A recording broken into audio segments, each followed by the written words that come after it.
Hello guys, नोंथांमोनखौ बयखौबो आंनि MK YouTube चेनेलाव बरायफिननाय थाबाय। दिनैनि बे भिडिअनि गेजेरजों आं माने नोंथांमोननो मोनसे खोथासो खोन्थानो नागिरदों आरो नोंथांमोना एसेबाबो माने मोनथिखाबाय जानांगौ।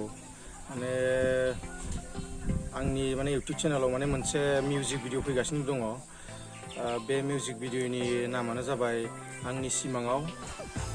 आसा खालामो नोंथांमोना बयबो माने मोजां मोनगोन, बोजबनानै लागोन, अनसायनाय होगोन।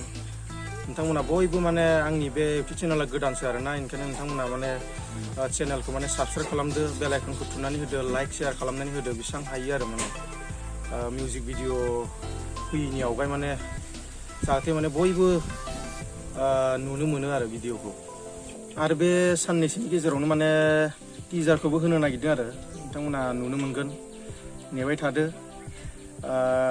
शुटआथ' माने जोब्बायानो 94% माने जोब्बाय, दा माने 6%सो दंबावो आरो खावसेखौ माने एडिटिं बानायगासिनो दंखायो।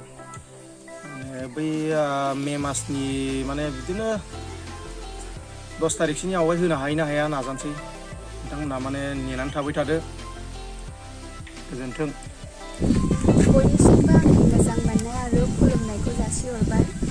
MK YouTube चेनेलाव मोनसे गोदान मिउजिक भिडिअ फैगासिनो। बे मिउजिक भिडिअनि मुङा आंनि सिमाङाव। आसा खालामो नोंथांमोना बयबो जोंखौ मदद आरो हेफाजाब होनानै अनसायलांगोन। YouTube चेनेला गोदानसो, अननानै साबस्क्राइब खालामदो, शेयार खालामदो। खुलुमबाय गासिखौबो आंनि गोसो गोरबोनिफ्राय अननाय आरो सिबिनायखौ जासिहरनाय थाबाय। जोंना दा मोनसे मिउजिक भिडिअ गोदान फैगासिनो। बे मिउजिक भिडिअनि मुङानो जाबाय आंनि सिमाङाव। बे मिउजिक भिडिअखौ नुनो मोनगोन MK YouTube चेनेलाव। थ' नोंथांमोना बे MK YouTube चेनेलखौ साबस्क्राइब शेयार खालामनानै होदो।